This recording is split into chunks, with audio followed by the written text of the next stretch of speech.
Y ahora llegamos a la parte de radiación que tiene más importancia desde el punto de vista de diseño en ingeniería química, en donde vamos a tener un cuerpo que está radiando energía hacia otro mediante esta fórmula. Generalmente, si nosotros tenemos en ingeniería química un horno o un material que está extremadamente caliente, entonces la radiación va a dejar de ser despreciable y va a convertirse en algo que debemos calcular. Igual, si nosotros necesitamos que suma mucha precisión para medir la temperatura, tenemos que considerar la radiación, que es un hecho que sucede con las termocuplas. Los termocuplas son los materiales que se utilizan, son terminales con dos metales y se emplean para medir la temperatura. Entonces también ahí hay que considerar que están siendo afectadas por la radiación y hacerles la corrección de la radiación. Otro factor importante es cuando queremos, por ejemplo, enfriar algo muchísimo, entonces necesitamos no solo evitar que el calor se transfiera por convección o conducción, sino que también tenemos que evitar la transmisión de calor por radiación. Entonces, en muchos casos, aunque no estemos hablando de temperaturas muy elevadas, es necesario tomar en cuenta la absorción, la radiación. Vean que siempre vamos a tener una fuente, que es el material que está sumamente caliente, y los materiales a los que está radiando se les conoce como sumideros. Claro que tienen que ponerse a pensar que entre dos superficies, siempre, aún la superficie más fría va a tener una radiación. Entonces vamos a tener un intercambio de calor entre el cuerpo más caliente, la fuente, y el más frío, el sumidero, hasta llegar a un equilibrio entre ambos. Con lo cual tenemos que considerar un ángulo de visión. El más sencillo es cuando tenemos dos planos que consideramos infinitos que están radiando entre ellos. Entonces toda la radiación que sale de la superficie caliente llega a la fría y todo lo de la fría llega hacia la caliente. Aquí hay que considerar que la radiación es un fenómeno de superficie, en donde vean que si nosotros tenemos aquí la superficie es la que va a estar radiando, lo que penetra dentro del material provoca que los enlaces empiecen a moverse a mayor velocidad y entonces eso sería que se absorbe como calor. Ese calor va a hacer que la radiación cambie de longitud de onda, o sea que siempre la radiación se da en la superficie. Cuando tenemos dos materiales así que se ven completamente, entonces la radiación de uno va a ser igual a sigma T1 a la 4 y con la radiación del otro que sería menos sigma T2 a la 4, o representado que todo el calor transmitido sería el sigma T1 a la 4 menos T2 a la 4. Aquí estaríamos hablando de superficies negras que ya vamos a ver en donde recuerden que la absorción es 1 y entonces todo lo que están absorbiendo luego lo van a estar emitiendo, con lo cual su emisividad también sería 1. En algunos casos tenemos que considerar el ángulo de visión. Aquí entre dos paralelos infinitos no es necesario, ya que toda la emisión es absorbida por el otro cuerpo y todo lo que emite este cuerpo es absorbido por el otro. Sin embargo, noten aquí, en donde tenemos una superficie caliente, en donde parte de la emisión va a dar hacia la superficie fría, pero la superficie fría ya no todo lo que emite va a dar a la superficie caliente. Igual aquí la superficie caliente, todo lo que esté emitiendo en este sentido iría a dar a la superficie fría y sin embargo el otro se perdería.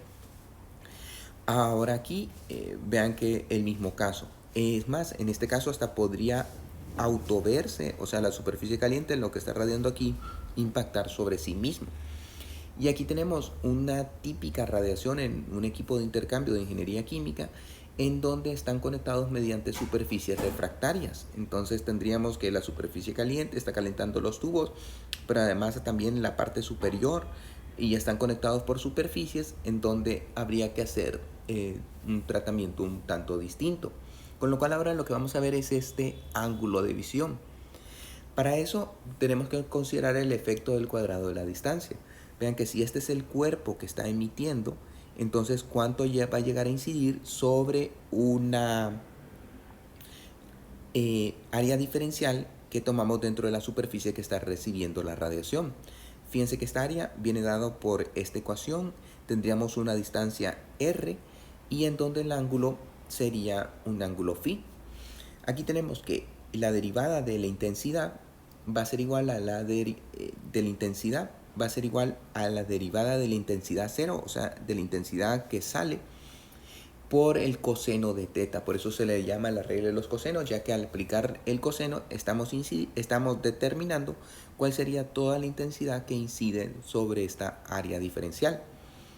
Por lo tanto, vamos a tener que el dQ diferencial de A2 va a ser igual, o sea, todo el calor que incide sobre el área 2 va a ser igual a DI diferencial de A2. Pero recuerden que sobre el área 2 ya no estaría el DI, sino que sería el DI0 coseno de teta de A2.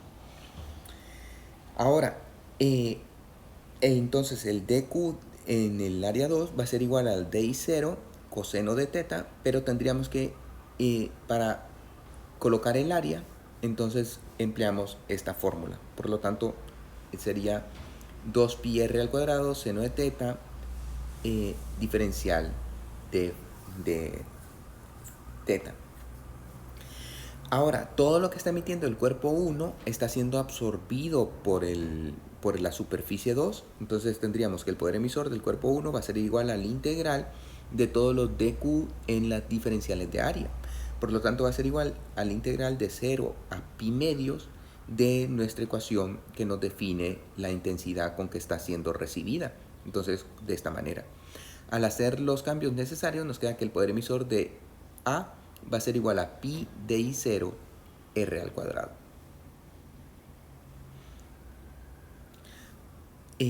Despejando para DI0, nos queda de la intensidad inicial, DI0 va a ser igual al poder emisor sobre pi R al cuadrado de A1, y dejándolo para el DI, no el DI0, sino el DI, la intensidad con que está incidiendo sobre la superficie 2, será igual al poder emisor sobre pi R al cuadrado de AI coseno de teta. Recuerden que lo que estamos analizando es esta superficie, cuánto está incidiendo sobre una superficie diferencial en el material que está recibiendo. De esta manera, el calor transmitido del cuerpo 1 hacia el cuerpo 2 va a ser igual al DI coseno de teta 2 diferencial de área 2. El DQ de DAI a DA2 entonces va a venir dado por W1 pi R al cuadrado DA1 coseno de teta 1 coseno de teta 2 de A2. Y recuerden que el poder emisor es sigma T1 a la 4 sobre pi R al cuadrado. Nos quedaría esta relación. Esto sería el factor de visión, como está viendo desde la superficie 1 hacia la superficie 2.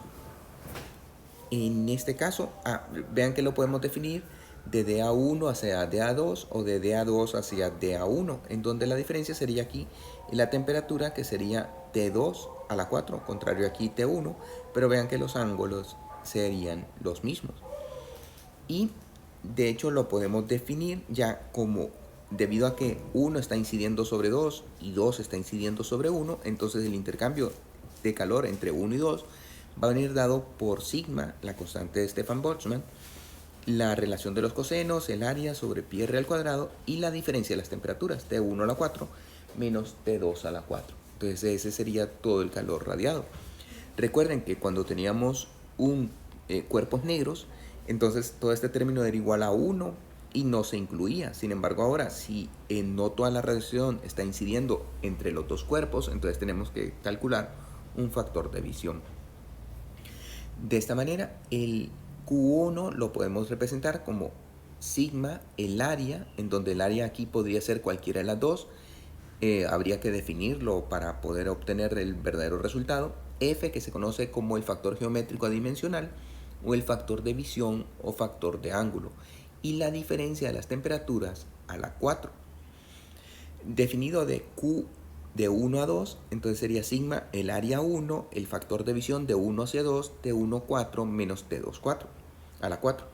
Y el definido de Q de 1 a 2, pero a partir del área 2, entonces sería sigma área 2 y factor de visión de 2 a 1, T1 a la 4 menos T2 a la 4.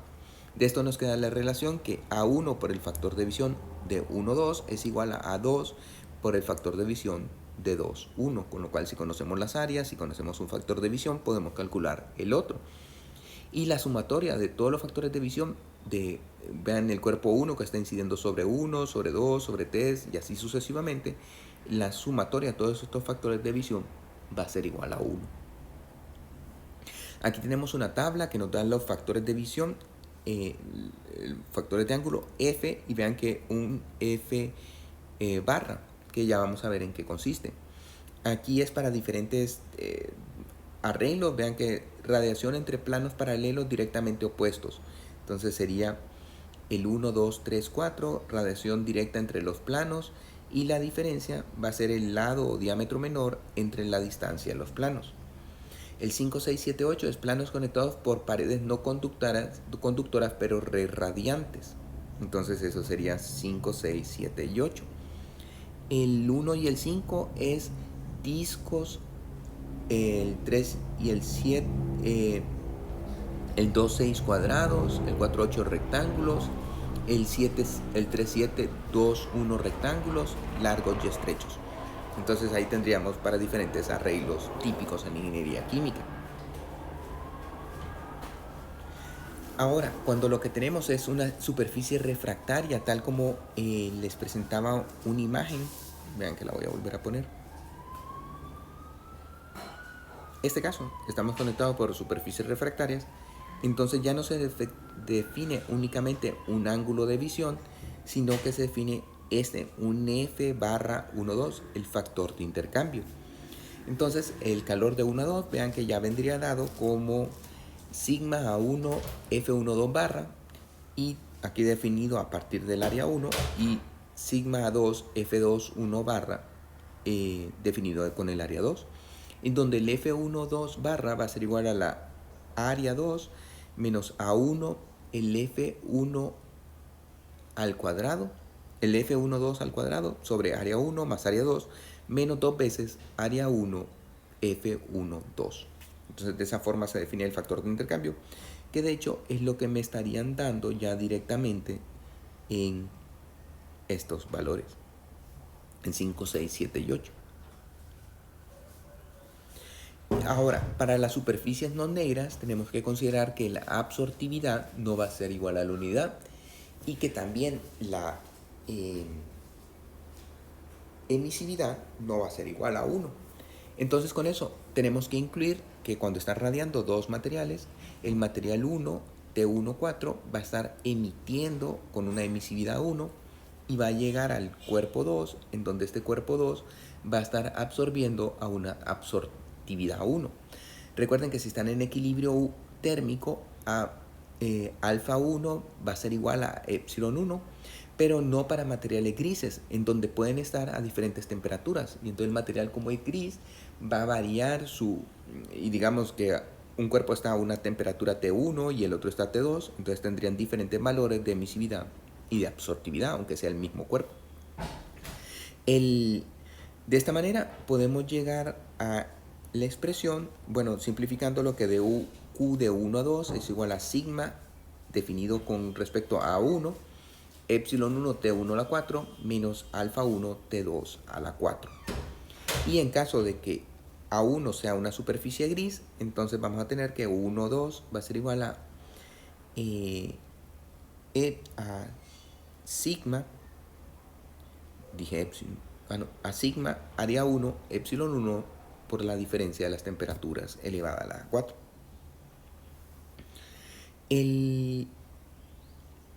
Vean que entonces de esta manera lo vamos a definir de esta forma, que el intercambio de calor entre dos superficies va a venir dado por el sigma, el área 1, y este F, que es un factor de intercambio, el factor global de intercambio, que incluye el factor de visión o el factor de intercambio, y además incluye la emisividad y la absortividad. Entonces nos quedaría de esta forma, y vean aquí T1 a la 4 menos T2 a la 4. O lo podríamos definir con respecto al área 2 y nos quedaría el factor de visión 2,1 T1 a la 4 menos T2 a la 4. Digamos, entre dos grandes planos paralelos, este factor global de intercambio va a ser igual a 1 sobre 1 entre epsilon 1 más 1 entre epsilon 2 menos 1. Noten que están definidos en valores de epsilon. En cuanto tenemos una superficie rodeada completamente por otra, entonces el factor global de intercambio vendría dada de esta forma. Y cuando tenemos en general dos superficies grises que están intercambiando, nos vendría dado de esta manera.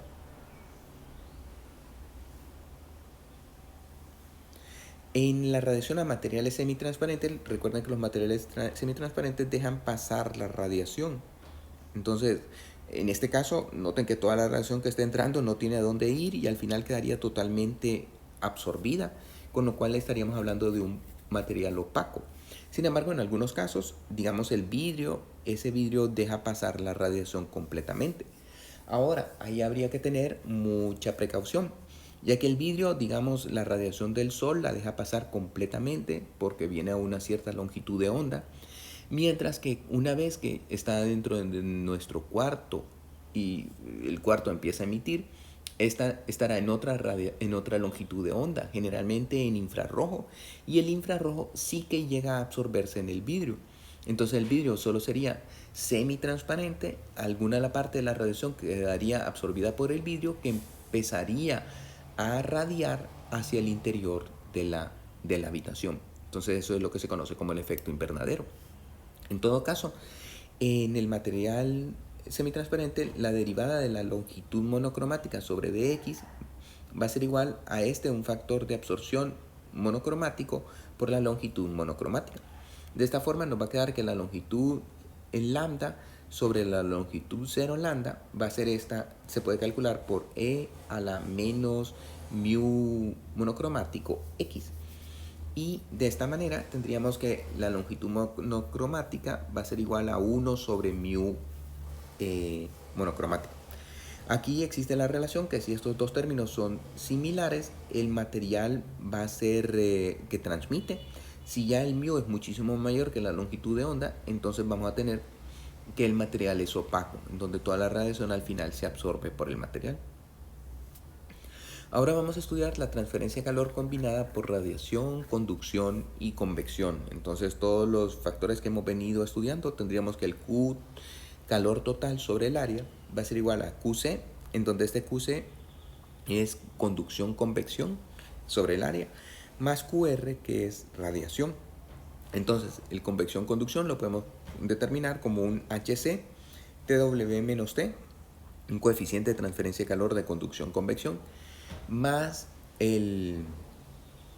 la parte de radiación que viene dada por sigma epsilon W TW a la 4 menos T a la 4.